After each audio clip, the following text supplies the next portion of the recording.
Olá, queridos, a paz do Senhor Jesus Cristo a todos vocês. Eu sou o Fernando Aquino e é com muito prazer que eu estou aqui para mais um Me Edificando à Luz da Bíblia. Neste vídeo estaremos aí dando início a um tema importantíssimo que é o verdadeiro pentecostalismo. Mais um ano que se inicia, 2021 acabou de chegar e nós passaremos aí ao longo desse trimestre trabalhando um pouco mais sobre esse tema, entendendo mais sobre esse tema, já visto o fato da grande importância que se é conhecer realmente aquele que é o genuíno, aquele que é o sincero, aquele que é o verdadeiro pentecostalismo. Já visto o fato de que muitas doutrinas têm se levantado, muitos ensinamentos têm se levantado a fim de deturpar o verdadeiro pentecostalismo, a fim de deturpar o ensino acerca da obra redentora e gloriosa do Espírito Santo de Deus. E por isso nós precisamos entender e compreender um pouco mais. Eu gostaria, neste vídeo, de estar convidando vocês para estar conosco aí nessa série, nessas 13 aulas, aprendendo um pouco mais sobre esse tema, é claro, estaremos aprendendo juntos, né?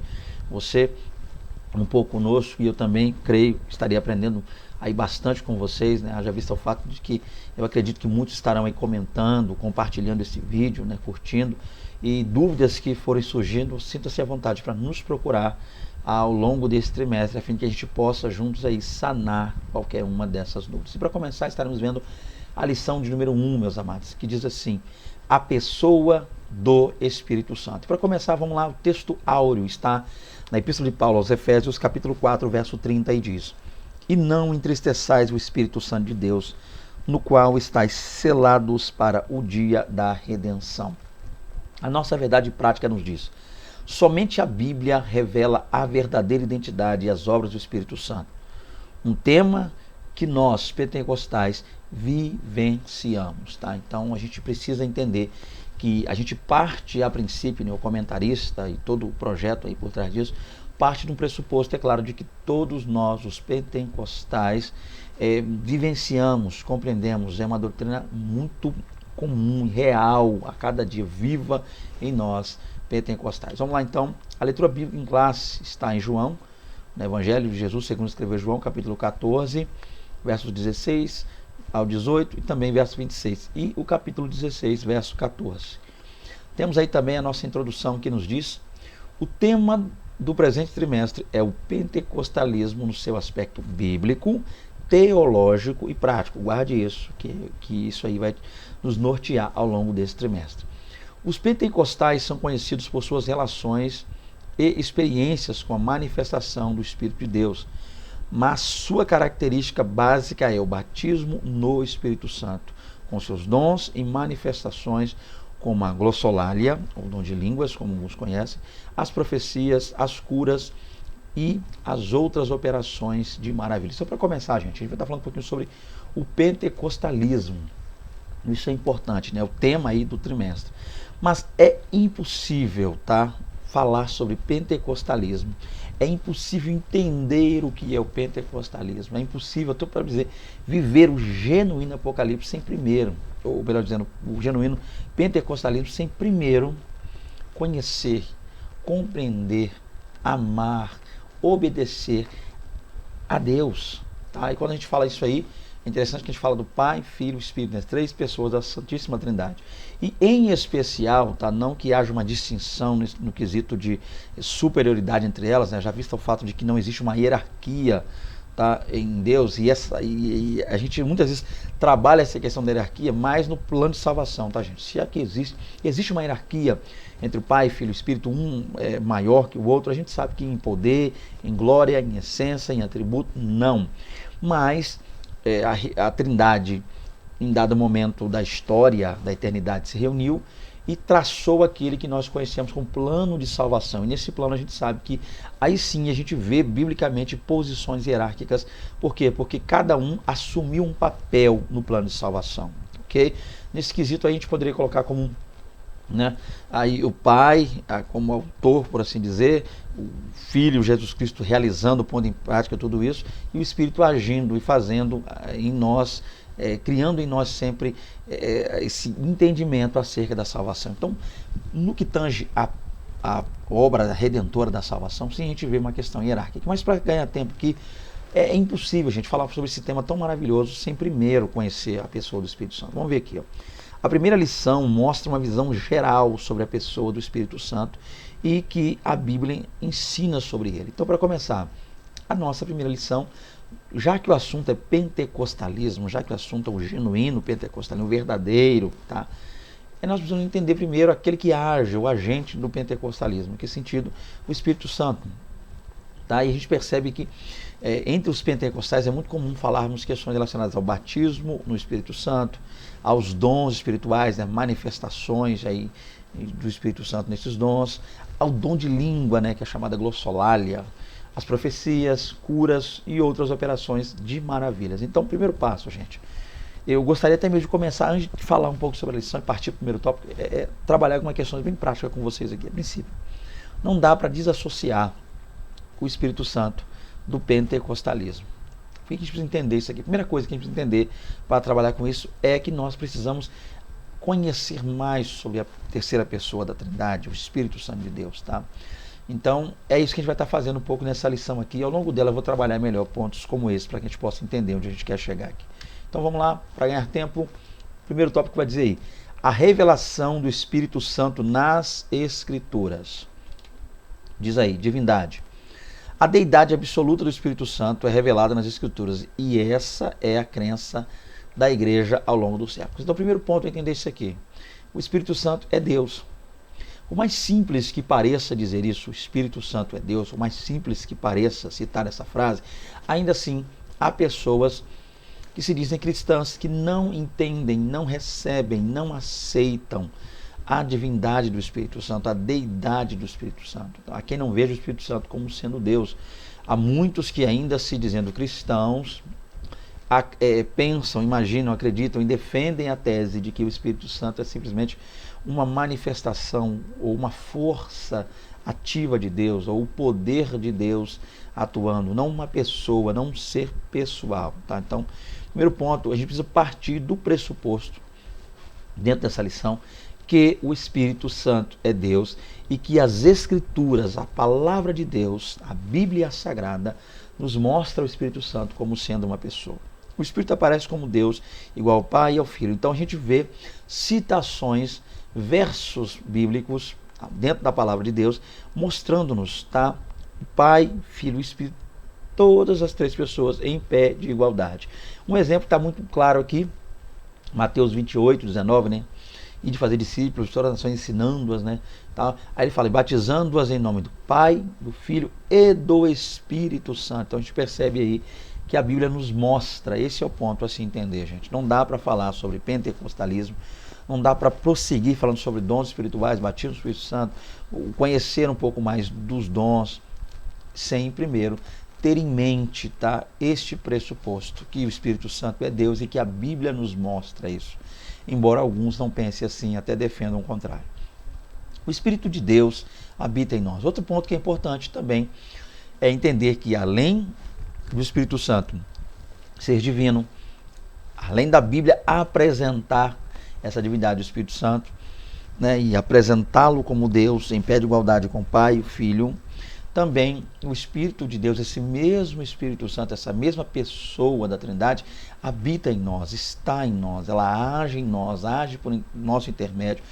O Espírito Santo está em nós. A gente precisa também partir desse pressuposto para continuar com a lição. Como em Atos 5, 3, 4, Deus e o Espírito Santo são a mesma deidade. É claro que o texto aqui, para ganhar tempo, peço que você leia em casa, é o famoso texto onde Ananias e Safira tentam enganar, ludibriar a igreja primitiva. E nesse momento, quando Pedro, né, Simão Pedro, fala com Ananias, ele vai dizer, por que mentistes, né? Tu não mentistes a homem, mas ao Espírito Santo e a Deus. Então, esse texto ele nos mostra Pedro citando o Espírito Santo e Pedro citando que o Espírito Santo é Deus, que Ananias estaria tentando mentir para o Espírito Santo e com isso estaria tentando mentir para Deus. Haja visto o fato de que o Espírito Santo é uma pessoa divina, é Deus, participa da Trindade, embora a palavra Trindade, né, trinitar, Trindade não esteja na Bíblia, mas a gente vai ver isso com mais tempo lá para frente. O primeiro ponto é esse. Então, meu querido professor que estará lecionando aí domingo, quero crer eu, a primeira lição do ano, a primeira lição do trimestre, sobre a pessoa do Espírito Santo, é bom que a gente inicie essa aula fazendo com que nossos alunos compreendam que toda dúvida com relação à deidade, à divindade do Espírito Santo, seja retirada da mente de nossos alunos. Então, o Espírito Santo é Deus. Tá? Continuando aqui, segundo subtópico, personalidade. Partindo desse pressuposto que o Espírito Santo é Deus, precisamos agora defender a tese, claro, e explicar que o Espírito Santo é Deus, mas não a força ou o poder de Deus, mas ele é uma pessoa. Então vamos falar sobre a personalidade do Espírito. As Escrituras revelam os elementos constitutivos desta personalidade e os principais são o intelecto, a emoção e a vontade, entre os demais. Então, gente, agora o que a gente precisa trabalhar aqui é que o Espírito Santo é uma pessoa. Então, eu acho que se a gente fizer essa divisão de maneira bem clara, né, vai dar para poder trabalhar melhor aí, a fim de que nossos alunos compreendam onde a gente quer chegar. Então, o primeiro passo, o Espírito Santo é Deus, ok? A gente não precisa falar sobre ele como pessoa ainda, mas a divindade, defendamos a princípio do primeiro subtópico, a divindade do Espírito Santo. Feito, pois, isso, né, dito, pois, essas questões aí, a gente parte a princípio para o fato de que, sendo Deus, ele não é o poder de Deus, mas ele é uma pessoa, tá? Uma pessoa. E como pessoa, o Espírito Santo, a Bíblia nos mostra, nos revela, as Escrituras nos revelam, que o Espírito Santo ele tem intelecto, emoção e vontade, e outras questões mais. Então tudo isso é para nos mostrar que o Espírito Santo é uma pessoa. Vamos falar um pouquinho mais. Então o Espírito Santo como pessoa, ele é inteligente e raciocina. Olha que coisa linda e maravilhosa. O Espírito Santo ele é inteligente, ele raciocina, ele pensa, ele tem emoções e sensibilidade, pois ama e pode se entristecer. Em relação à questão do intelecto, a gente percebe que o Espírito Santo de Deus é a sabedoria em si. Sabedoria, sábio. A gente tem aqui a expressão inteligente, mas a gente pode trabalhar uma ideia de sábio. E outro ponto que é importante, no campo das emoções, o Espírito Santo, ele se entristece, ele pode amar, pode se entristecer, então apontando e mostrando-nos. E as referências bíblicas, eu não lerei as referências, gente, porque os textos já estão aqui descritos e até mesmo para ganhar um certo tempo aí.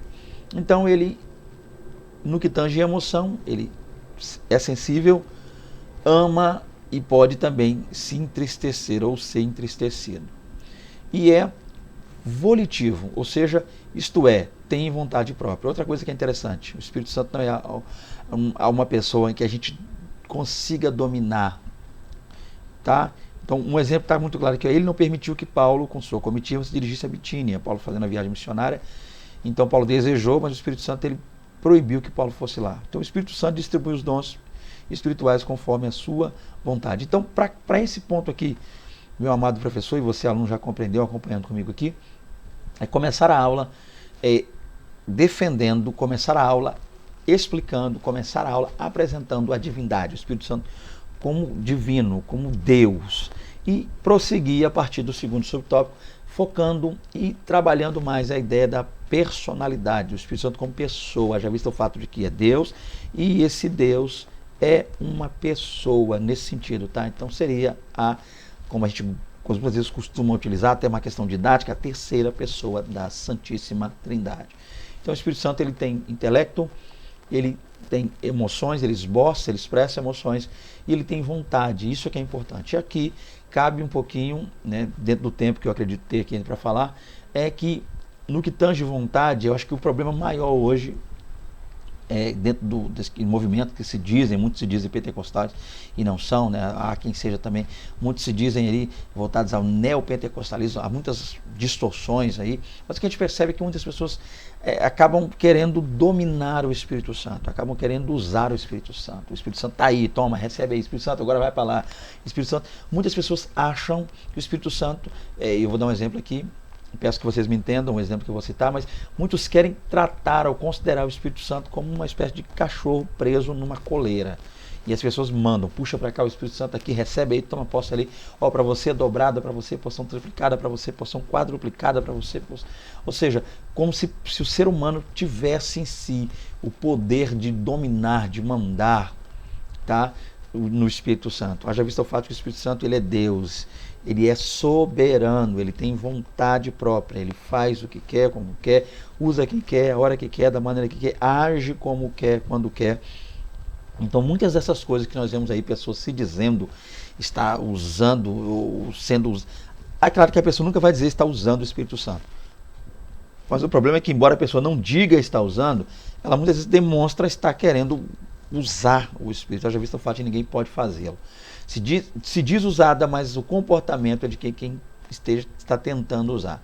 Mas o ponto aqui é trabalhar esse foco, tá, gente? O Espírito Santo é uma pessoa divina, poderosa, gloriosa, que faz o que quer, como quer, da maneira que quer, e isso é o mais importante a se entender aqui. Outro exemplo aqui também para fechar, que o Espírito Santo distribui dons espirituais conforme a sua vontade. Até os dons espirituais, ele distribui como quer, da maneira que quer. A gente precisa trabalhar isso aqui de maneira mais clara e ampla. Continuando, vamos lá.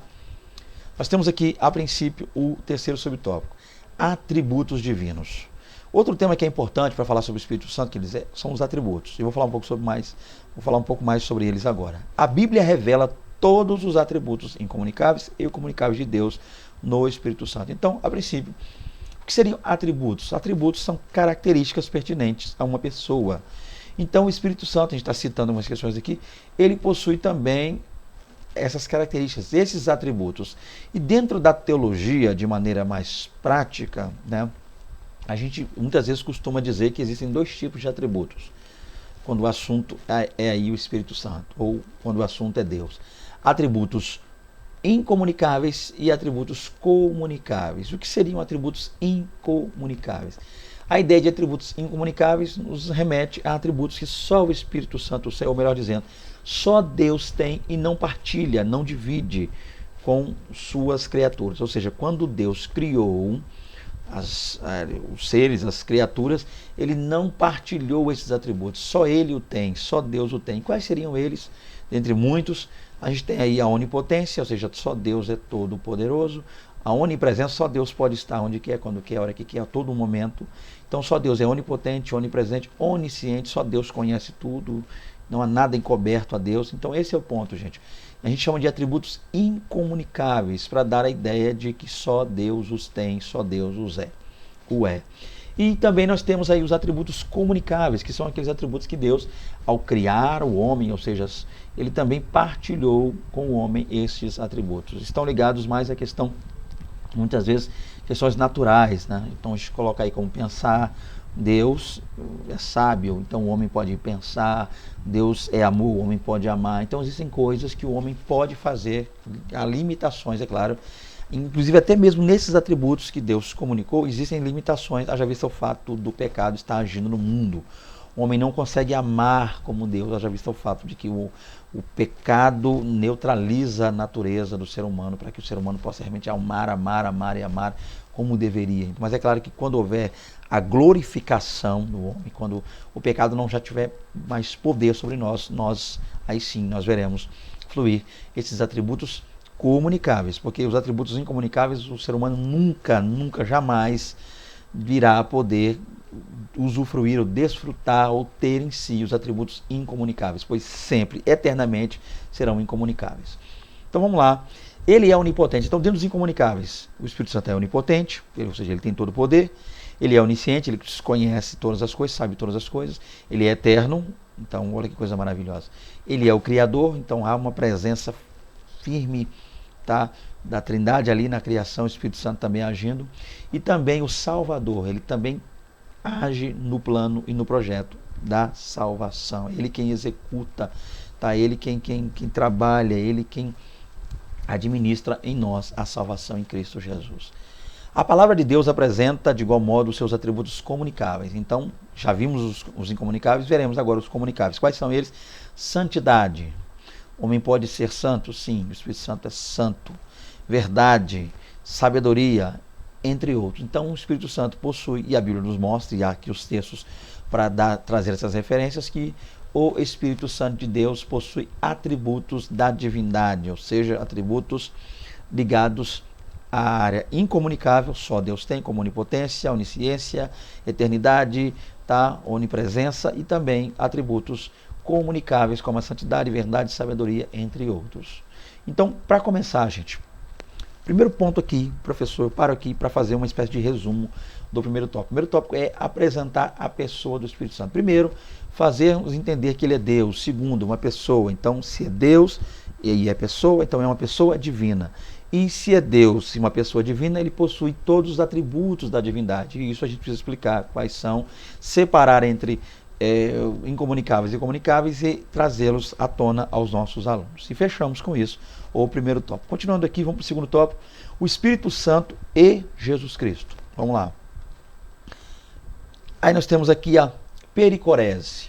É um termo teológico desconhecido no meio evangélico que expressa a relação intratrinitariana do Pai, do Filho e do Espírito Santo, ou seja, a habitação das pessoas da Trindade uma na outra. Então nós temos aqui, gente, um termo que não é muito comum a nós, pericorese. Então, para começar, o que seria essa pericorese? Não é um termo muito voltado aqui à nossa cultura, a cultura ocidental, é um termo mais voltado entre a teologia, os teólogos orientais. Então, os teólogos orientais, para descrever essa questão da unidade, tá? Essa união, a unidade entre as três pessoas da Santíssima Trindade, eles utilizam esse termo grego pericorese, que é também ali o termo que originou a palavra coreografia, né? Dançar de maneira juntos ali, unidos de maneira uniforme. Então, qual é o processo? Com isso, eles querem passar a ideia de que como trabalha essa questão da união de maneira plena, clara, tá? Indissolúvel entre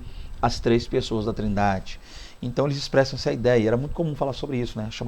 É o que muitos chamam na teologia da dança da Trindade, ou seja, essa simetria, essa sintonia que há no agir, no trabalhar do Pai, Filho e Espírito Santo. E para isso eles ilustram muitas vezes uma espécie de dança que era muito comum lá entre as pessoas lá do Oriente, onde muitas vezes as pessoas se reuniam para dançar, para bailar junto, e havia toda uma, né, elas iam para o mesmo lado, dançavam da mesma forma, é uma espécie de coreografia, tá? Não estou dizendo com isso que é o Espírito Santo, que o Pai, Filho e Espírito estão fazendo uma coreografia, é só um termo, né, esse pericorese, só para expressar isso.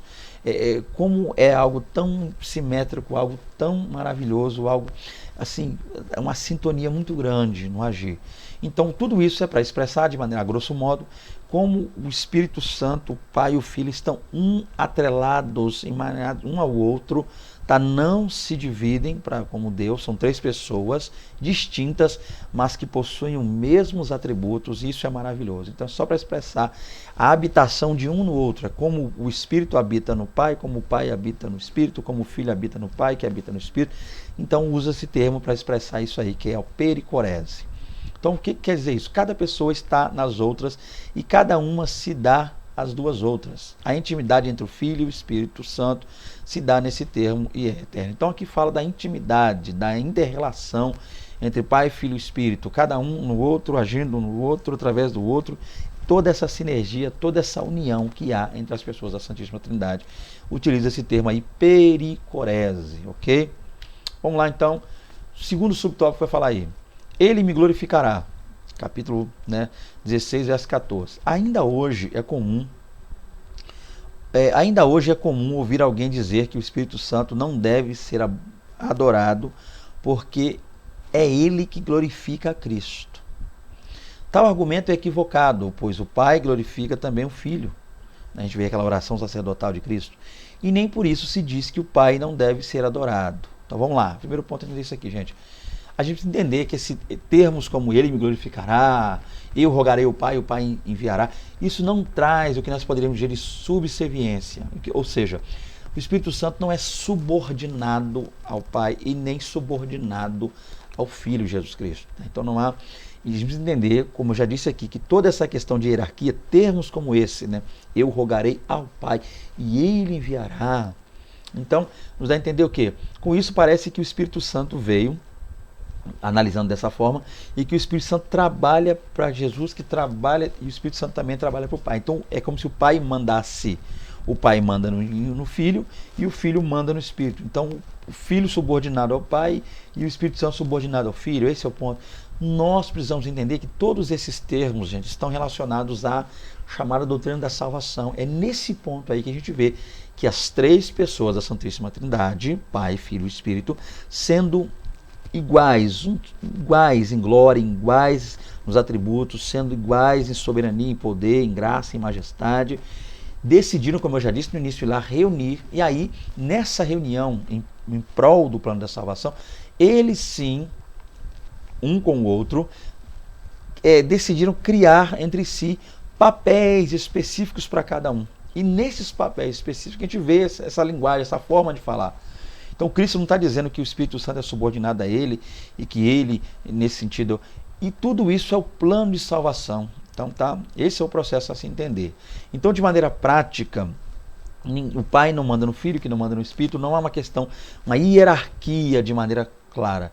Só que essa hierarquia ela só acontece quando o assunto é o plano de salvação. No plano de salvação, no projeto de salvação, essas três pessoas sim desempenham papéis específicos. E nesses papéis existem sim essas hierarquias, tá?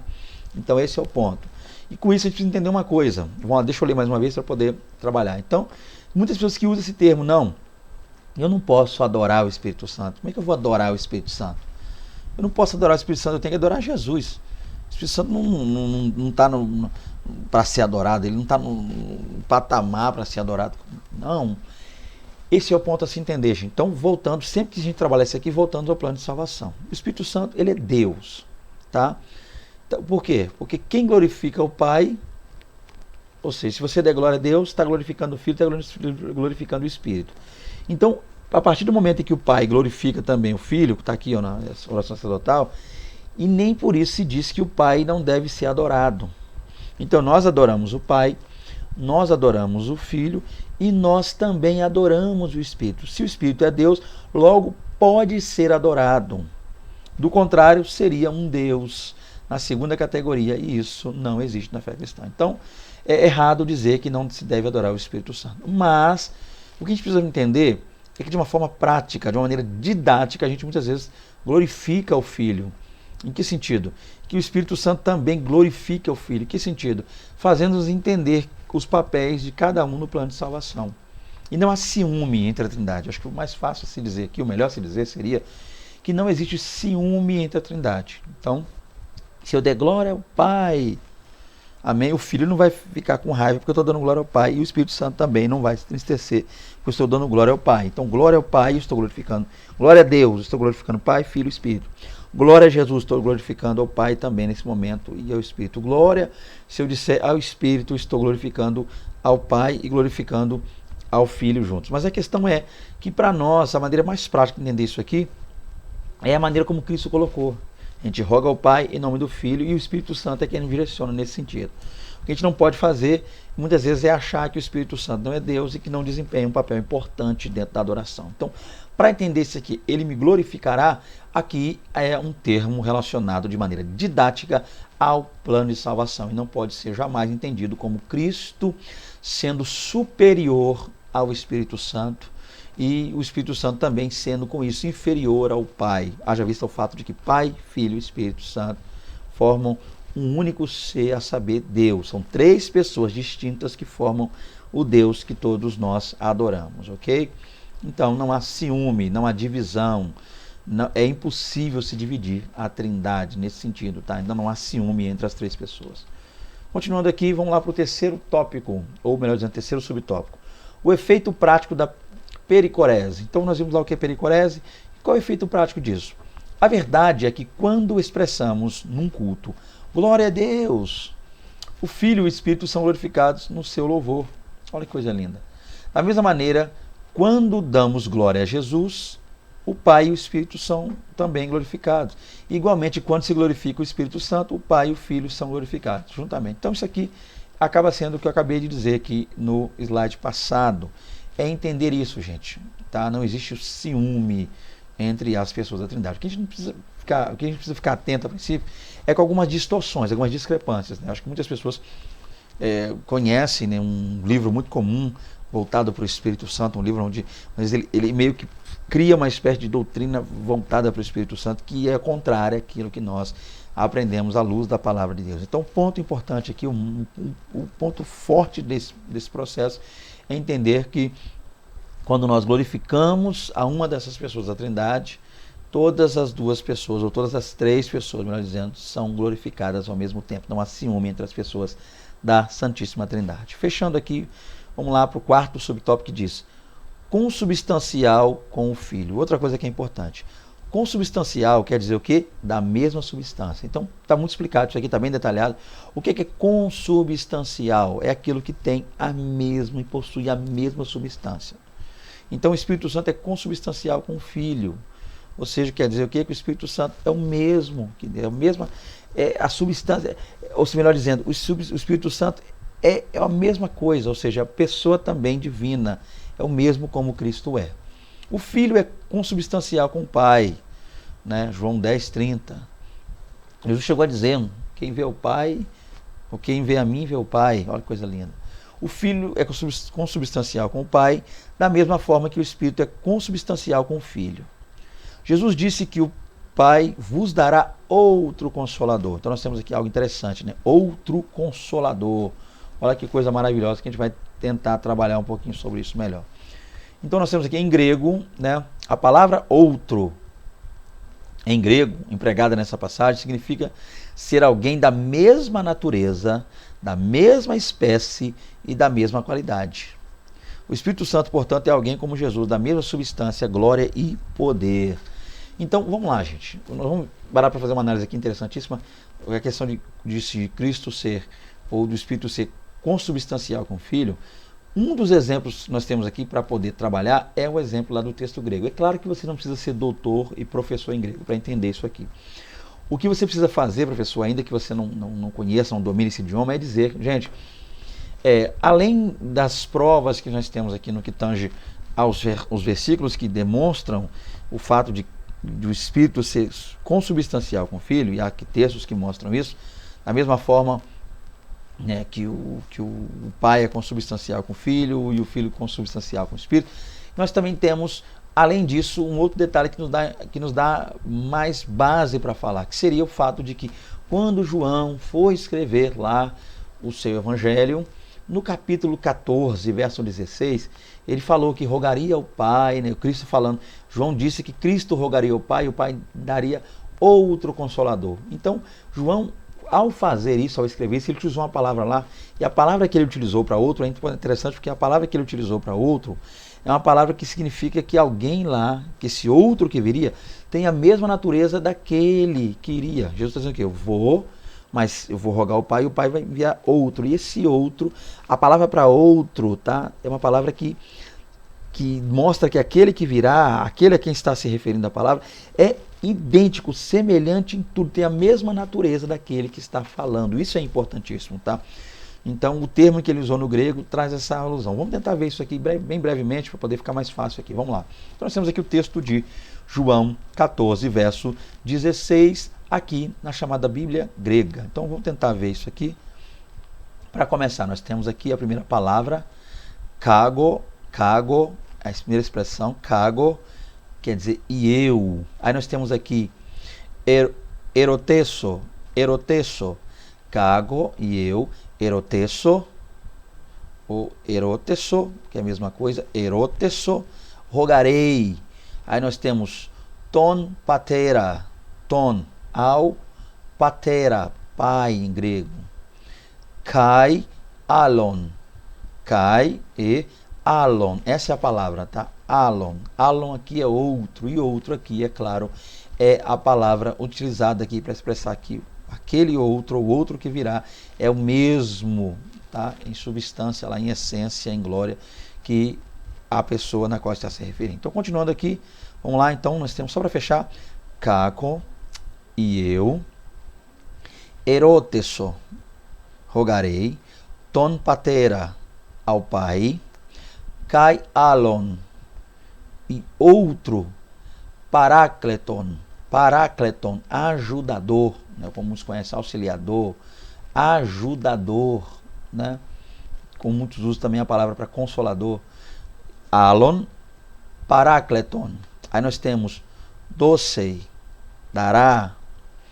Aí nós temos imin, a voz, inamef, imon, para que convosco eston aiona, para sempre esteja. Olha que coisa interessante, então. Aí a ideia aqui, embora, professor, você não precisa ser doutor em grego para entender isso aqui. É só simplesmente dizer que essa palavra aqui, alon, a palavra alon do grego, que é a palavra outro, foi utilizada propositalmente ali para nos fazer entender que esse que viria, o outro ali, é semelhante em tudo, é idêntico àquele que estava. E nesse caso, o outro é quem? Consolador, Parácleton. Quem é o ajudador aqui? O Espírito Santo. É semelhante a Jesus Cristo, em glória, em poder, em essência. Simplesmente só isso, para que você possa explicar, ok? Continuando, terceiro tópico diz aí, o Espírito Santo age no mundo e no ser humano. Vamos lá. Primeiro tópico, o subtópico, no mundo. Então, como é que o Espírito Santo age no mundo? Sua atuação é visível, a começar pela criação e preservação do planeta Terra. Olha que coisa maravilhosa. Então, a atuação do Espírito Santo, gente, é visível a todos. Ou seja, simples fato, a gente para olhar para nós. Nós somos ação do Espírito Santo, criação. O Espírito Santo criou, tá? E além de criar, ele atua preservando, garantindo, mantendo. Então, ele é criador e mantenedor também das coisas. Então, assim como o Pai é criador e mantenedor, o Filho é criador e mantenedor, e o Espírito Santo de Deus é criador e mantenedor de todas as coisas. Então, é visível a manifestação, o agir, o trabalhar, a atuação do Espírito Santo.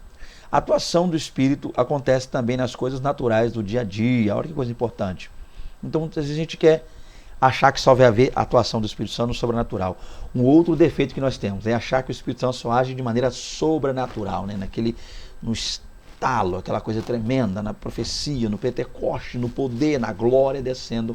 Então, querido, sol parece, sol desaparece, o Espírito Santo. Chuva que cai, o Espírito Santo. Nublado, o Espírito Santo. O mar, as ondas do Espírito Santo. O ar que respiramos do Espírito Santo. Então, nas coisas naturais, até mesmo também no nosso dia a dia. A gente abre os olhos pela manhã, dormir,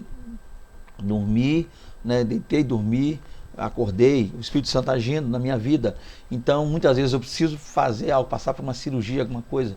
Eu oro a Deus, o Espírito Santo, ele usa lá a mão do médico, ele mantém as coisas para que aconteça bem. Outro exemplo, a pandemia acontecendo e nós aqui vivos para dar glória a Deus, o Espírito Santo agindo também, nos protegendo. Então, o Espírito Santo ele age no mundo.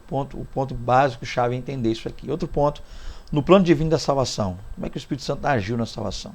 Foi o Espírito Santo que conduziu a história da redenção humana por meio da nação escolhida de Israel e inspirou os profetas. Olha que coisa importante. Então, o Espírito Santo de Deus ele veio agindo. Ainda que você não veja a palavra Espírito, ou o termo, melhor dizendo, a expressão, a pessoa dessa forma, Espírito Santo, quando você lê o Antigo Testamento, né? O que a gente vê lá é uma referência lá em Salmo 51, né? Davi dizendo, não retire de mim o teu Santo Espírito, mas no mais a gente vê Espírito do Senhor Jeová, Espírito de Deus. Então, o que é o ponto a se entender? O Espírito Santo ele vem conduzindo, ele vem trabalhando ao longo da história para levantar ali, para guardar, para salvar, agiu na vida de Abraão, a fim de que através de Abraão viesse ali Isaac, por conseguinte Jacó, e depois Rubem, Simeão, Levi, Judá, Dan, Naftali, Gad, Aser, Issacar, Zebulon, todas as tribos ali viessem, né, surgindo, nascendo, trabalhando. Então ele inspirou também ao longo da história os profetas, a fim de preparar todo esse processo para a chegada de Cristo Jesus, o Messias. Sua presença está em toda a história dos antigos hebreus e dos demais heróis de Israel, como Otiniel, Gideão, Sansão, Davi, entre outros. Então ele levantou esses homens, ele capacitou esses homens, ele usou os juízes, ele usou os profetas, ele usou os reis, sacerdotes, ele agiu ao longo da história. O Espírito Santo é a primeira pessoa com quem o pecador tem contato quando vem a Cristo, embora tal experiência não seja reconhecida ou identificada no início, pois é ele que nos leva a Cristo. Então, outra coisa, quando alguém se converte, aceita Jesus como Salvador, essa pessoa está tendo automaticamente, naquele mesmo instante, um contato direto com a pessoa do Espírito Santo, ainda que essa pessoa não saiba descrever, não consiga explicar isso, tá? Muitas vezes não consiga perceber tal fato, tal questão, e não tenha palavras tais para explicar isso, mas essa pessoa está tendo um contato real com o Espírito Santo. O Espírito Santo passa a agir nessa pessoa, guiando essa pessoa cada dia mais a Cristo. Um exemplo disso é o batismo em águas. O batismo em águas é quando o Espírito Santo ele vai lá e nos mergulha em Cristo por completo. É o batismo em água, coisa maravilhosa e linda. Então, o Espírito Santo ele agiu estará agindo de maneira gloriosa no plano de salvação. Desde a formação desse plano, desde o início dele, toda a preparação ao longo da história, também hoje, na vida de todos aqueles que aceitam a Jesus como Salvador, aqueles que se entregam a Cristo. Já visto o fato que a Bíblia diz que é Ele quem convence o homem da justiça, do pecado e do juízo. Então o Espírito Santo ele age plenamente no plano de salvação. Continuando aqui, na vida humana, o Novo Testamento registra o início da dispensação da plenitude do Espírito. E essa nova era começou com a descida do Espírito Santo no dia de Pentecoste. Então, a gente para entender aí essa efusão do Espírito acontecendo no dia de Pentecoste, o Espírito Santo a partir daí separando, capacitando, preparando pessoas para servir, para adorar a Cristo Jesus, o crescimento, o nascimento da igreja, a expansão da igreja na terra, o Espírito Santo agindo, é a ação do Espírito Santo acontecendo. E a gente tem aí um exemplo claro que é o dia de Pentecoste, quando cerca de 120 pessoas crentes em Deus estavam ali orando num lugar, aguardando ali a promessa dada, né, dita por Jesus, promessa do Pai, dita essa por Jesus, e o Espírito Santo vem no dia de Pentecostes, desce e enche aquele povo. Essa descida foi para que ele ficasse conosco para sempre. Foi promessa de Jesus para a dispensação da igreja. Então a gente vai ver que coisa linda e maravilhosa. O Espírito Santo desceu para estar conosco, desceu para estar em nós, desceu para agir por nós, desceu para agir a nosso favor e para nos capacitar a ter um encontro real com a pessoa gloriosa e bendita de Jesus Cristo, a estar para sempre com o Senhor nas mansões celestiais. Nos dias atuais, o Espírito continua atuando na vida dos crentes.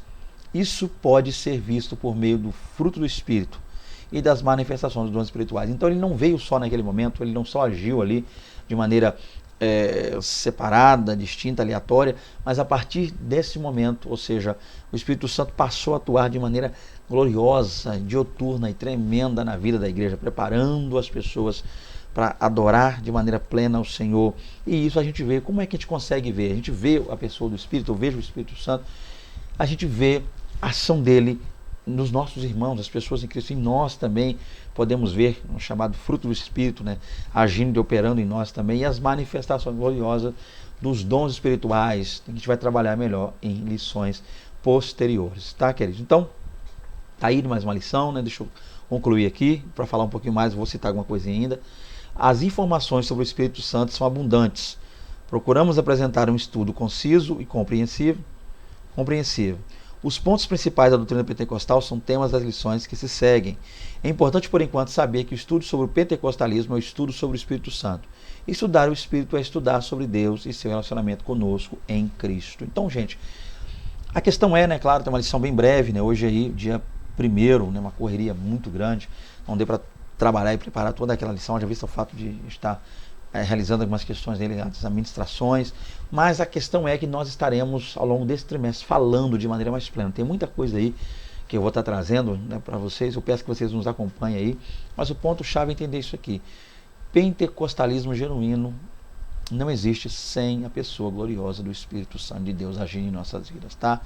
Então que a gente esteja aí até, né, prontos para a próxima lição, tem coisa boa chegando aí, peço que você fique conosco, permaneça aqui, se inscreva aí, você que não é inscrito, e que Deus em Cristo lhe abençoe poderosamente, tá? Até a próxima aula, fique com Deus, a paz do Senhor Jesus, a paz do Senhor Jesus.